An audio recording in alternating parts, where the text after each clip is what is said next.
আসসালামু আলাইকুম। শুভ সকাল সবাইকে। ঘুম থেকে উঠেই বাইরে দেখি এরকম কুয়াশায় মোড়া সকাল। তো ভাবলাম এই শীতের মধ্যে সকালে ব্রেকফাস্ট কি করব? তাই একটু সুপি নুডলস করা যাক।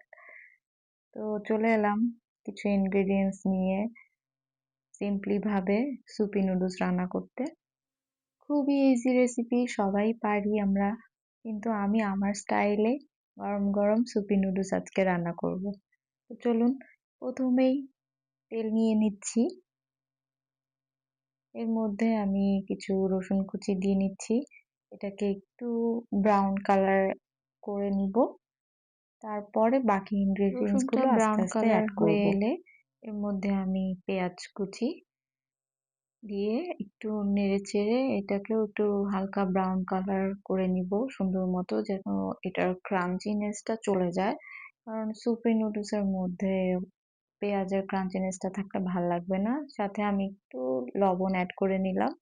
যেহেতু আমি পরে কিছু সস এড করব এবং সসে অলরেডি লবণ এড থাকে, সো আমি অল্প করেই লবণ দিচ্ছি।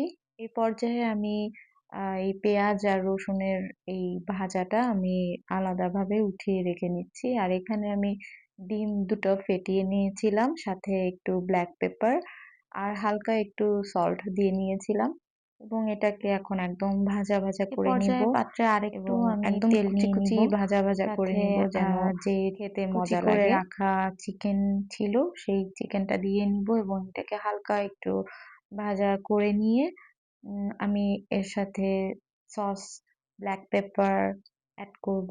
আমি এখানে সয়া সস নিয়েছি, চিলি সস নিয়েছি, সুইট চিলি সস নিয়েছি, টমেটো সস নিয়েছি।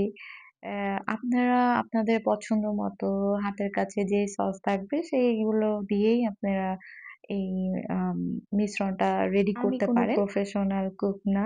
সো আমি আমার চোখের আন্দাজে যতটুকু প্রয়োজন ততটুকু দিয়েই এই চিকেনটাকে আ ভাজা, ভাজা করে নিবো এবং আগে উঠিয়ে রাখা মিশ্রণগুলো এটার সাথে এড করে দিব।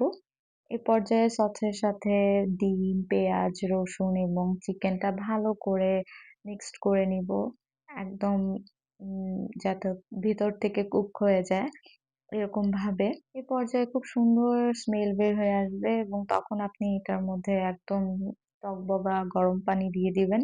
আ এরপরে হালকা একটু নেড়েচেড়ে যখন আ বলক চলে আসবে, তখন এর মধ্যে আগে থেকে গুলিয়ে রাখা আ স্যুপটা এর মধ্যে আমি দিয়ে নিবো। স্যুপটা সবসময় ঠান্ডা পানিতে আগে ভালো করে গুলিয়ে নিতে হয়। না হলে গরম পানির মধ্যে সরাসরি দিলে এটা দলা পেকে যাওয়ার সম্ভাবনা থাকে। এখন আমি এখানে আ একটা ইনস্ট্যান্ট নুডলস নিয়ে নিবো। নুডলসটাকে ভালো করে উম ভেঙে নিবো যেন একদম ছোট, ছোট হয়ে যায় এবং এটার সাথে ভালো করে নেড়ে-চেড়ে কিছুক্ষণ বয়েল করে নিয়ে দেন আমি এটার মধ্যে একটু আদা কুচি আর হচ্ছে কাঁচামরিচ এড করে নিবো। এটা লাস্টে এড করলে খুব সুন্দর একটা ফ্লেভার চলে আসবে আপনাদের সুপি নুডলসে। আমি এখন আরেকটু নেড়ে-চেড়ে আর ১-২ মিনিট চুলার মধ্যে রেখে এটাকে নামিয়ে গরম, গরম পরিবেশন করব। আর এই পর্যায়ে আমি একটু লেমন গ্রাস পাতাও এড করে দিচ্ছি। এতে করে খুব সুন্দর একটা স্মেল চলে আসবে। খেতেও খুব মজা লাগবে আশা করি। এই তো দেখতে, দেখতে হয়ে গিয়েছে আমার সুপি নুডলস। দেখতেই এত ইয়াম্মি লাগছে। ট্রাস্ট মি এটা খেতে খুব, খুব, খুবই মজা হয়েছিল। আ এই পর্যায়ে আমি ডেকোরেশন এর জন্য হালকা একটু ধনেপাতা এড করে দিয়েছি। এই তো হয়ে গেল। সবাই ভালো থাকবেন, সুস্থ থাকবেন। আল্লাহ হাফেজ।